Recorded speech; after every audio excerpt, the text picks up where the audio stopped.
Welcome back. We are joined today by Professor Richard Wolff to discuss the economic crisis that is now seemingly unavoidable and also the political fallout from this.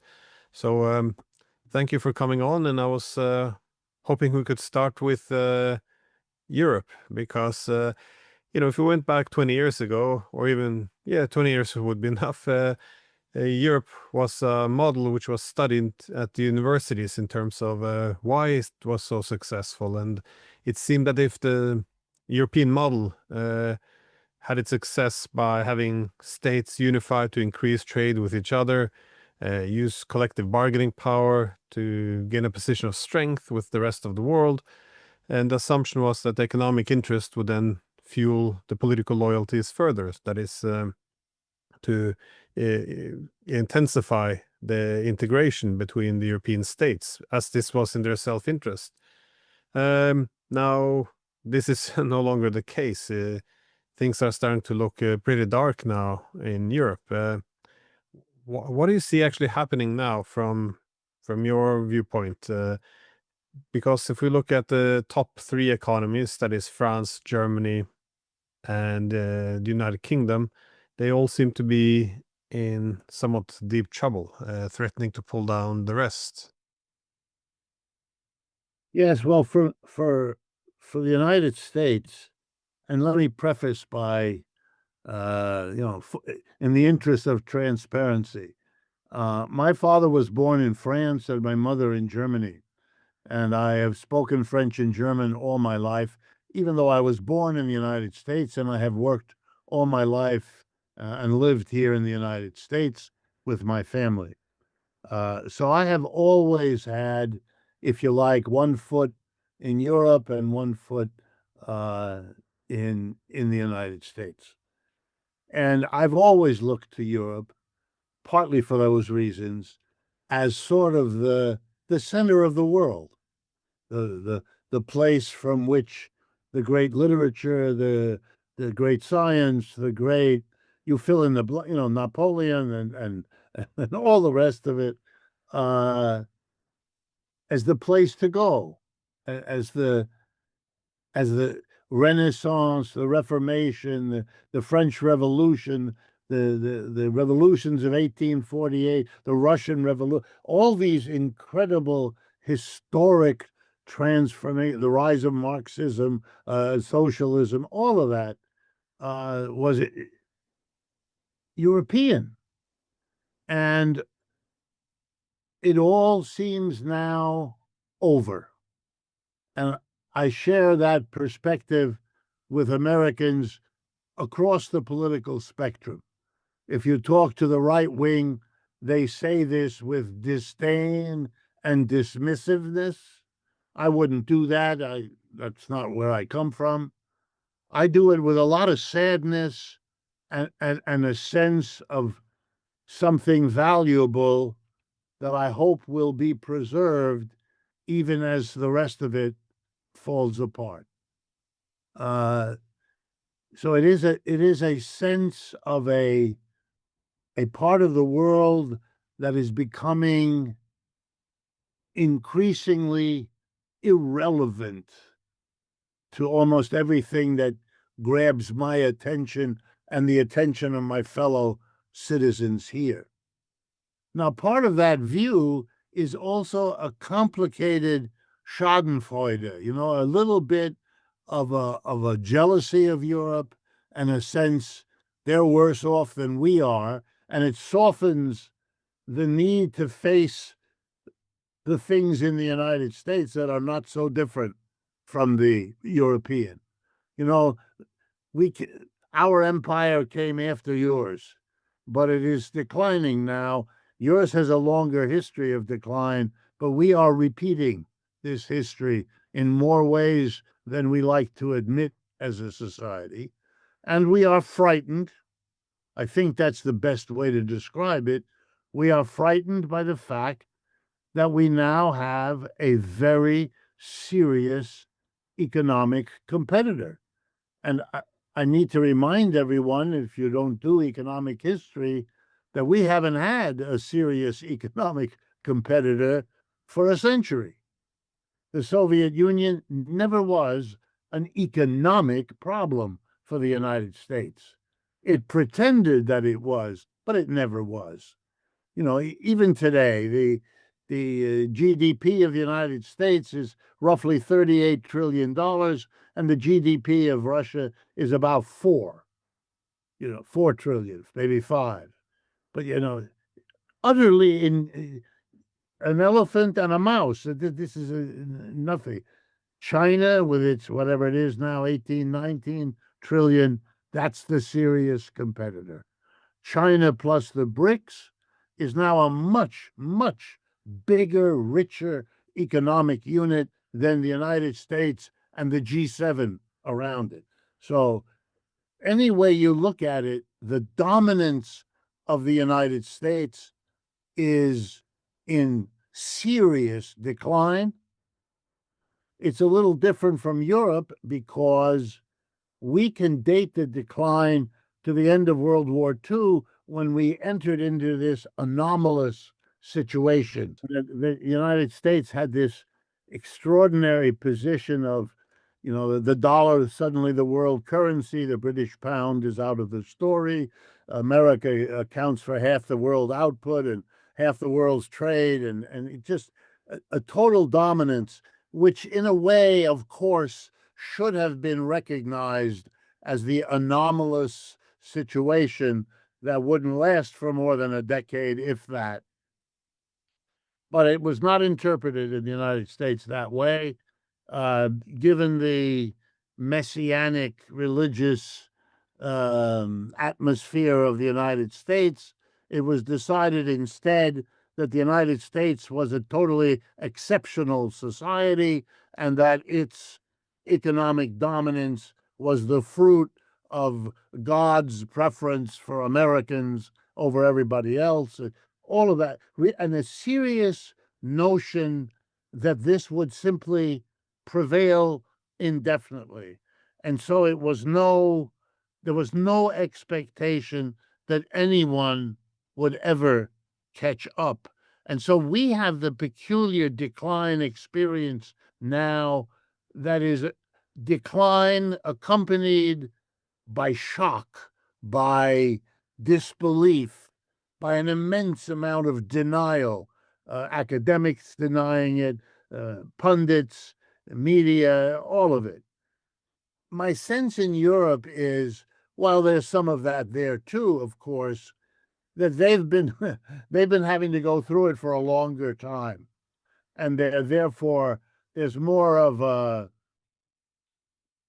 pessimism / realism about the decline, hoping that it doesn't go too far, too fast, but a sense of a kind of exhaustion and a sense that between the United States on one hand and China, India, and all of that on the other, that the Europeans are simply becoming a tourist mecca, but not much else.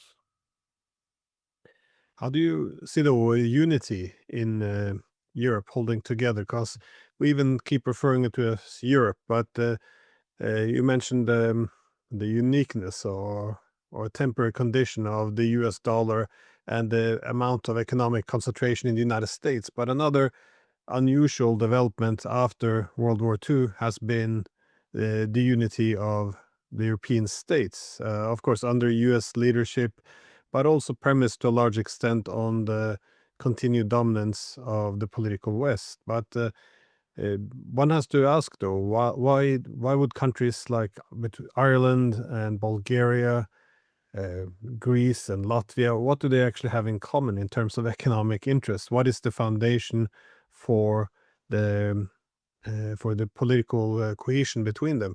Because as I started off saying, in the 90s and 2000s, one can argue that the EU was this economic project. Everyone had an interest in pooling their sovereignty, and the EU would then deliver tangible goods to its member states. But these days, it's very hard to make that argument. Indeed, the EU itself recognizes, no, we're now a geopolitical Europe, which means, I guess, confronting Russia. But this doesn't seem to be enough in the long run to hold the continent together. No, I don't think it is either. And I think what you're seeing, look, it's a gamble. On the one hand, you have all of the forces that split the European countries one from the other, the history, the religion, the language, all of it. On the other hand, you do have a sense that we live in a world of giants, the US, China, Russia, and so forth. We have to be big and strong in our bigness. This is a terrible tension, but I don't think they have figured out how to deal with it. I think the mistake is at the beginning. I think it was a unification done by, if you allow me, the employer class. It was organized by them, it was organized for them, and it was organized with a deep historical disdain for the working class as a partner. And I think that led them to create very bad feelings, very bad tendencies towards impatience, seeing the unification as what it in many ways was, a ploy, a tactical maneuver of the employer class to threaten or take away the social welfare that the left, the working class, had won in Europe in the interwar period and afterwards a little bit. Uh, and I think that meant you did not have the unification class wise to make this political economic project perhaps have a sense. The working class never had the power or the unity to do the unification for it. So it didn't want what the employer class wanted.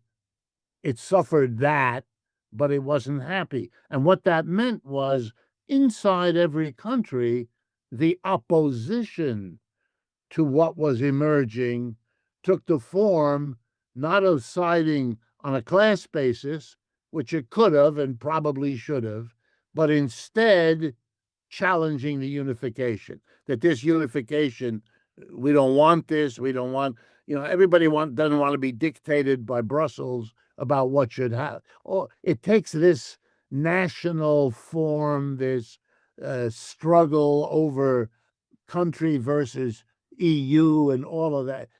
This is a recipe for endless fighting and for endless loss of, first Hungary, then Czech Republic, now perhaps Slovakia. Who knows at what point the internal conflicts, I know a little bit about France. I know that Mélenchon has many people in the left who are not happy about the EU at all.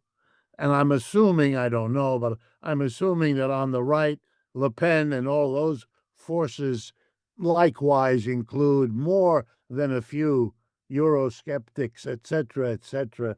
So I think what Europe has done is closed off because of its political, ideological shape, any of the long shots that they were that might have been able to congeal. Yeah, I am not unmindful that the population of EU is bigger than that of the United States, that the number of, that they have the economic basis that they could challenge for sure, certainly, but they seem really unable.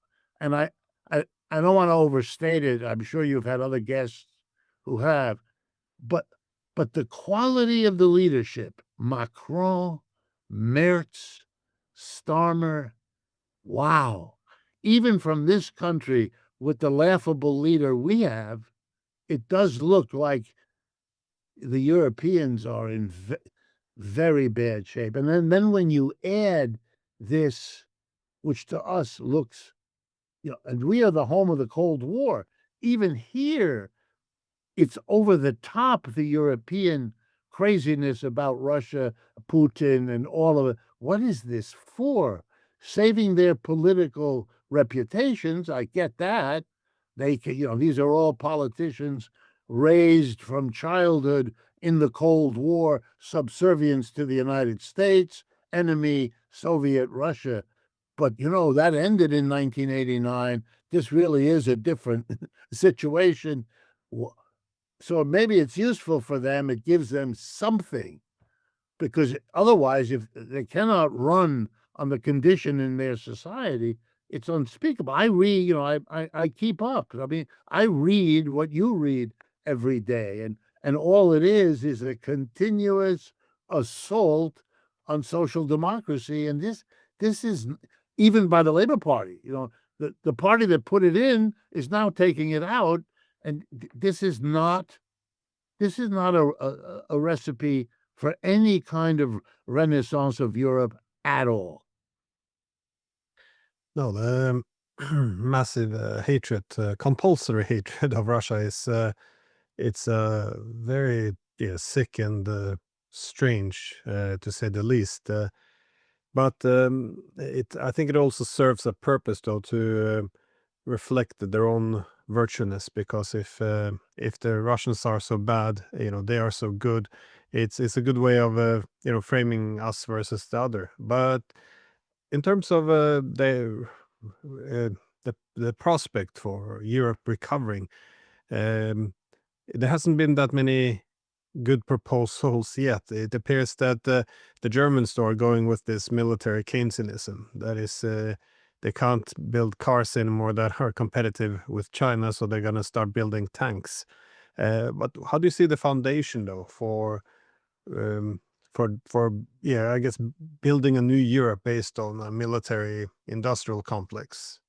Well, I don't believe in prediction. I have no better grasp on what's going to happen than anybody else, which is to say, no grasp at all. But I cannot imagine a worse choice for Europe to be making. You really want to compete with the United States, Russia, and China? That's going to be a long shot for anyone, anywhere to achieve. I mean, they spend way more money.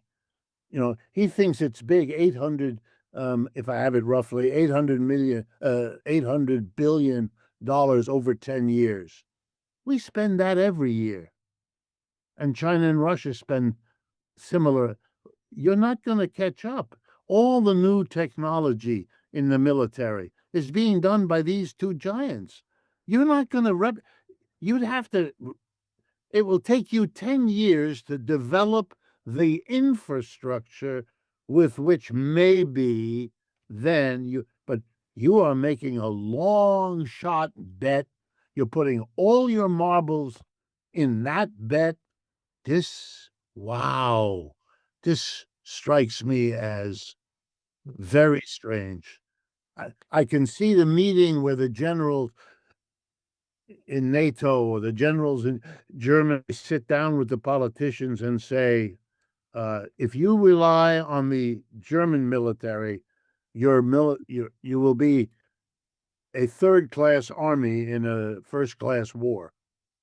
The only way you can be in this war is if you buy the equipment either from the United States or from Russia and China. But you're not an independent player here. You can't. It's not available to you. It's just not available. And the Russians, they take their model, I guess, as the Russians, because that's who they're fighting now. But that's a mistake also. The Russians made that bet, but they made it from a much stronger position and with a real ally. Europe has neither of those. It doesn't have a strong foundation for it, and it doesn't have a reliable ally. The United States looks at Europe now as a loser, and a loser where, yes, we get some benefits, but mostly we're being held back. This whole thing with Ukraine, for them, this is over. They want to get on with business. They don't want this. No matter what happens, it's not interesting for them. They are being depleted and having money problems, and they don't want this. The Europeans want it, and And they're really laboring under a notion that carrying the Europeans now is no longer a valuable. We don't need them. They need us, and it's a waste of our time, energy, and money. Yeah, one gets the impression, listening to the European leadership, that they don't understand how much the world has changed, including the relationship between the United States and Europe, because they make these arguments, especially in terms of the war with Ukraine, that the Europe will not permit the U.S. to do this. Europe will not. You can't do this without Europe, and they kind of built themselves up in a big way. But when you talk to various American diplomats and others, the rhetoric is very different. There's almost a disdain for the Europeans now. As you said, the weakness. But If I could just interject, they both say this is a European problem. The Europeans, in order to enhance their position. But the goal of the United States in saying that is because it doesn't want to have anything to do with this. They have demoted the issue to such a point that when they say let the Europeans handle it, it's because it's beneath their interest. It's not, they don't care what happens. All they want is a settlement that will allow them to rebuild their military resources and to counter the Chinese. That's their concern. Now look, all of this could change. I don't mean to suggest that we are frozen in all of this. The collision course with China is itself a problem here in the United States. It's not a resolved matter. And you're going to see, my guess, you're going to see in the years ahead, slowly but regularly, the emergence of a whole nother direction in politics, which will be, the language may differ, but the bottom line of it will be the future requires sitting down with the Chinese and dividing the world. And that's going to be put forward as a cheaper, better policy than the Republican and Democratic parties pivoting to Asia, confronting China. All of that is going to be portrayed as dangerous, ineffective, and expensive. And the alternative as less likely to have a war, much cheaper, and therefore allowing resources to deal with the splits inside the United States, which are becoming dangerous for the survival of the society. And that argument will be put forward, and it will become effective in this country. So that's an interesting point, because as we do this calculation of the U.S. Clashing with China, trying to defeat the Russians, all of this, in the back of this whole thing is, of course, a massive economic crisis which will come our way. But what are you looking at then, primarily in terms of the different variables? Do you expect a crash in the AI bubble? Do you see a destruction of the dollar? What is it that I guess keeps you up at night? Yeah, right. Framing it like that. The dollar, I see the dollar more as a gradual. So I don't expect that to be the kind of thing that precipitates or that shocks so much. It's been going on for 30, 40 years already. And there are adjustments to it. So no, I don't expect that. Yes, we are due for a recession in this country. The AI bubble is an obvious choice of what might precipitate it. There are other choices too. I'll give you a couple. One is the level of inequality. The United States cannot handle this level of inequality. First of all, it is tearing the country apart. Whatever you hear, that's the issue. It is the way Americans think about economics, about their own economy, about their own personal situation. It's always about my income and what I can afford to buy relative to other people. That and the envy for Elon Musk or Warren Buffett or Bill Gates or any of the other Bezos and the others is always articulated as, oh my God, what he must be able to buy. Because, $1 billion, it's hard to understand what it is anyway. And the level of inequality in this society is now, it's unsustainable. And I say that as an American who was born and lived my entire life in the post-World War II era. And everything I learned in the American school system that I went through and my life here, including my life as a university professor, has taught me that the United States believed itself to be a middle-class society where everybody is in the middle. Yes, there are a few rich people, movie stars or spectacular athletes or something like that, and there are a few poor people. They're probably mentally challenged or they have a drug problem or something like that. But the usual people, we are all in the middle class. We dress alike, we go to school, we talk in a similar way, etc., etc. And that has now been destroyed. And it took a while for people to understand it wasn't their own situation, it's a social. They got that now. That's a social development.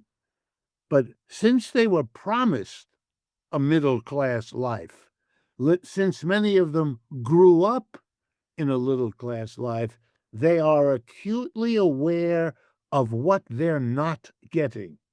They're acutely aware that what was promised to them as the reward for behaving well and dressing well and going to school and studying and all of that is false.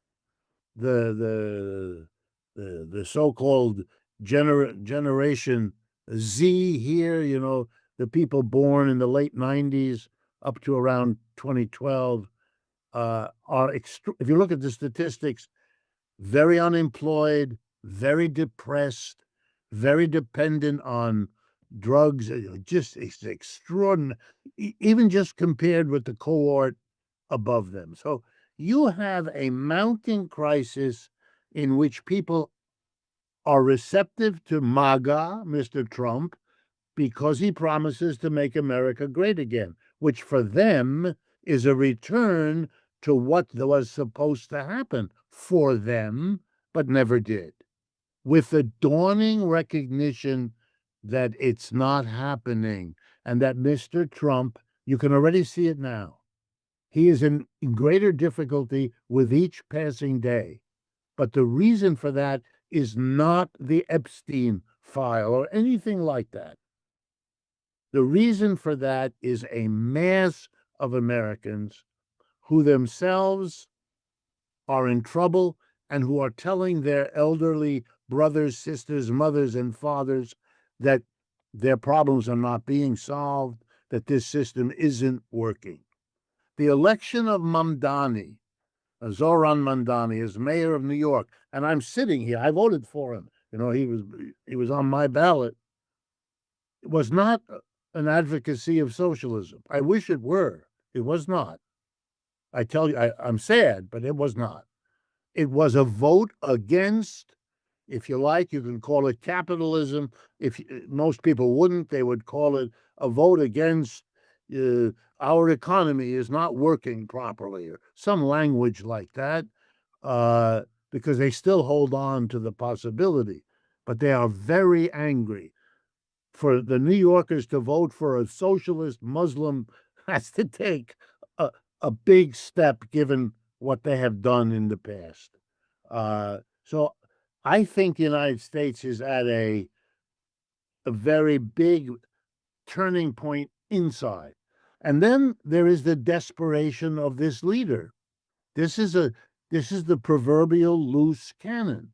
I have no idea what this adventure in Venezuela is about, but it is very obvious that the presence of Russian and Chinese ships that are now down there in the ocean right off of Venezuela, I mean, that's the Monroe Doctrine. Where is it? Either the United States prevails there or it doesn't. I don't know what Maduro, the Russians, and the Chinese are planning to do, but could that be a tipping point? Yes. And then you have to ask yourself the question, which in this case I think is very important. It may seem as a symbol, but it's more important than that. Plus, symbols can be very important. Over the last 2-3 months, Mr. Trump has authorized the killing of about 85 people in little fishing boats around Venezuela and that part of South America. These are people who in the past would have been approached by an American naval vessel. They would have been required to stop. They would have been inspected. If they were carrying drugs, those would be confiscated. They would be arrested and taken to wherever they came from. Suddenly, we don't stop the boat. We don't arrest them. There is no evidence. There is no lawyer. There is no jury. There is no judge. Summary execution on the word of the president violates everything. And just for your audience to be clear, the United States has a very serious drug problem and has for at least the last half century, if not more. We arrest people for drug trafficking all the time in this country. We do not kill them. This is not a capital crime. It is not punished in the United States by execution. These people receive, if they're found guilty in a court where they have a lawyer and the right to question, if they are found guilty in that way, they get a prison sentence. Nobody can. What is he doing? What in the world would make you do? If the answer is he's got to make a case that there's drugs in Venezuela. By the way, there are drugs in every Latin American country, lots of them. But if he's going to play this game, that is an awful high price to pay.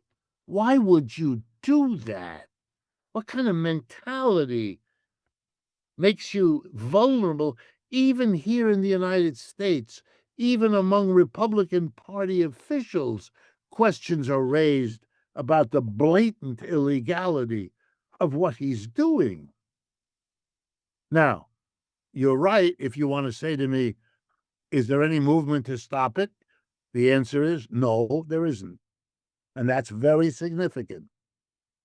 But these are, even for Mr. Trump, these are extraordinary things. So I think the potential for all of this to very quickly morph into a global crisis, absolutely. And if China doesn't want to do it, I understand that. Why should they? They have performed better than anybody else for 25 years under Pax Americana. For that, if you have even a little bit of a Hegel scholar in your background, you will understand that there is something charming about the degree to which American dominance fueled and enabled China. And then, of course, you'll remember that the British Empire fueled and enabled the American. So, I mean, this isn't the first time, to say the least, but there is something when you add America and Britain were, after all, Anglo-Saxon, blah, blah, blah, and these are Chinese communists versus the West, but nonetheless, that's the dominant story. And I think people here are very, very worried. Many more, the more sophisticated across the political spectrum, their worry takes the form, but I think it's the same issue, but it takes the form, never have we felt the level of hatred, bitterness. If you pay attention, you'll see it. Margie Taylor Greene, an extreme right winger, has a falling out with Trump. And she immediately goes on television to fear for her family that people will come at night and kill her family. Mr. Trump, angry about some officials who reminded the military that it is illegal to follow an unlawful order from a superior, threatens to have them executed for treason. You know, these are not casual things, and these are not exceptional. This has become the language. Well, a lot of this comes, of course, from the shift in the distribution of power and the economic insecurities, the crisis. I mean, you can. It's almost unrealistic to assume that the economic problems coming our way, that they wouldn't result in some political madness as what we're seeing now. I mean, even only a few years ago, if you would have told me that the U.S. president was just ordering attacks on fishing boats suspected of carrying drugs around Venezuela, it is a crazy new time. But my last question though was about how you see the relationship between the United States and Europe shifting now, given that the U.S. is changing not just its priorities and its capabilities in terms of how much the money it has, but also its position in the world. But as both Europe and America begins to have more and more political instability, how do you expect the transatlantic relationship to work? Because I've been told by by an American colleague that the discussions they're having in Washington more or less goes around, looking at different new models for how they should deal with the Europeans. So should they make the Europeans into a exclusive economic bloc for the United States by, telling them to sever off ties with others, or should the United States extract more wealth from the Europeans, have some of the industries transferred across the Atlantic? I mean, it's either what direction one goes. Certainly, the relationship won't be as it was in the past.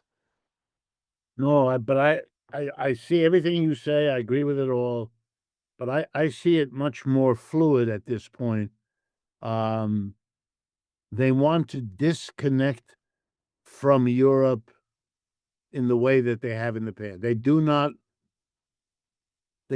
want, they don't think they need an ally against socialism and communism. Remember, the hysteria about the Soviet Union also runs deep in the United States. That's part of why you even have it. You caught it more from here than anywhere else. This lunatic ferocity about everybody is Stalin. So if Stalin is dead, well, Putin will become Stalin. Whoever they get, we will make a Stalin out of him. They don't need Europe for that. They thought they did, and after World War II, you can make a case that they did. And the first de Gaulle government had Communist Party people in the cabinet positions. You remember the struggle over dividing Greece up between the West and East, and the complicated role of Yugoslavia and the Comecon countries. All of that is now understood not only to be over, but to be erased. In other words, you got to hold back the Eastern Europeans. That's a joke is made. You have to hold back the Eastern Europeans because they are so angry or something at the Russians, they will overshoot the mark. And then they have the Estonia and Latvia and Lithuania people who talk crazy and are seen to be a bit crazy about all this. So they don't want to be supporting Europe anymore. They're very suspicious that they were bested in the deal to provide military cover for the Europeans, so that they didn't need the Europeans to pay for the military stuff. That they didn't want the Europeans to have any role there. They didn't trust them, and they didn't want that. And all of those things are now kind of gone. They don't expect much from the Europeans. Nothing of that I'm aware of. Nothing of great military importance was acquired by the American military from their European. The opinion of the European military here in this country, and I'm no expert on military, so I'm not a good judge, but I can tell you what the overwhelming opinion is: useless.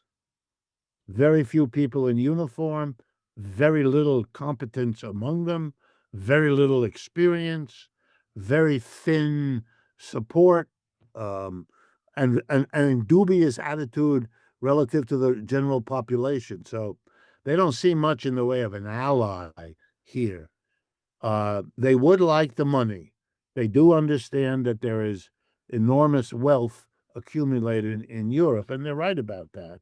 And Mr. Trump is doing what they would all like to do, and that is get the Europeans to view the United States as the insurer of their situation, but not anymore by being the military superpower, but by actually giving money. I mean, did you notice every European leader, starting with Starmer and von der Leyen, the deal is, I will lower the tariff from maybe 20-30% to 15%, but you've got to commit to a 10-year purchase of liquefied natural gas from us, and you have to commit to $6, 7, 8, $100 billion worth of investment here. Now that last one, and both of them, but the last one in particular, strikes me as remarkable. You are demanding of European politicians that they're going to have to defend to their European voters the fact that hundreds of billions of dollars raised inside, I don't know, the Netherlands or Sweden or France or Germany is going to be invested in the richer U.S. This is not going to be easy to make you look like anything other than what you are, which you've just sold it out. And the United States is saying, we don't care. If you don't want to do that, we will just hollow out your economy from inside.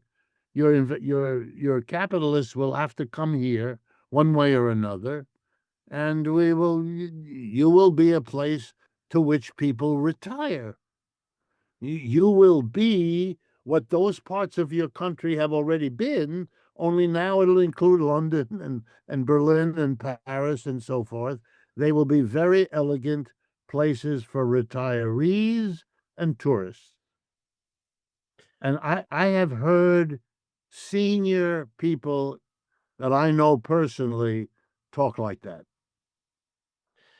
Well, you see the rhetoric in Europe, though. It's they essentially see the massive changes in the world, economic uncertainties, shift in power, new challenges and threats. So the logic is, oh, well, we're going to have to, this is really a time for the political West to stick together. We need US needs us. That's all we have to do. So commit fully to this, which is why they're also willing to ignore a lot of their basic national interests, especially the economic interests, in order to cement this partnership. I don't think they can that they appreciate what's being said on the other side of the Atlantic, because it's milking time almost. It's time to get paid, and again on that side they see it more pragmatic. If if we're going through these hard times, then we're going to have to shift our priorities. We can devote less resource to Europe, but we should extract more. It seems to me that the Europeans' leadership that they don't really grasp some of the key dilemmas, and as they move forward and ignore their economic interest and national interest, I think they will fuel a massive unhappy citizenry who will begin after a while to look for more radical alternatives the political crisis and political illegitimacy begins to really take hold. I really, Final thoughts? yeah, no, I really think that's a very good point, the way you put it. There's a misunderstanding. Look, I was surprised. Maybe put it this way. I was surprised, again, given my history, my family, at the level of hostility to Europe. When Mr. Trump articulated they have cheated us and abused us and exploited us, referring to the Europeans in this way, I thought that would be so strange and so new and so different from what we had been told for decades that it would have much more pushback than it has had. So I'm afraid that is evidence that this attitude, it's not that people agree with him, but they have no feeling for Europe to push back. So they accept that argument, not very deeply, but it's repeated over and over again. So and there's very little again. When you see people talking about our European allies, Lindsey Graham, an extreme right wing and kind of silly senator, but he articulates a group and he's been there a long time. That's Europe because he's an unreconstructed anti-left specialist. He's a cold warrior. And for him, that never stopped. And as far as he's concerned, Russia and the Soviet Union, it's all the same. Europeans have to see that differently for all the obvious reasons. But here in the United States, I know it's hard for Europeans every time I try to explain this. But the senator who's his good friend, Tuberville from Alabama, is famous for explaining when he won the race for senator how he was going to dedicate himself, as everyone in his family has, to fight the communists. And then he gave a disquisition about his father, who fought in World War II, started the family on that tradition.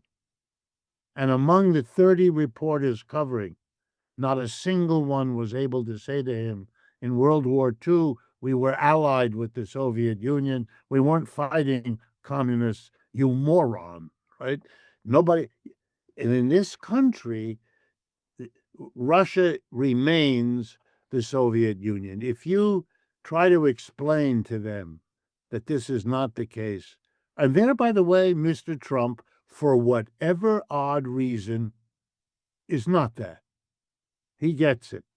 He actually understands that Putin's Russia is not whatever you thought of the Soviet Union. There are significant differences.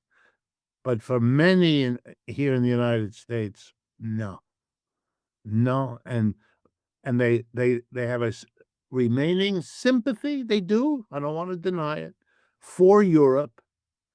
They agree that the Europeans haven't behaved. They're perfectly okay with hitting the Europeans with a tariff, and it's okay to make them buy our gas, and it's okay to make them invest.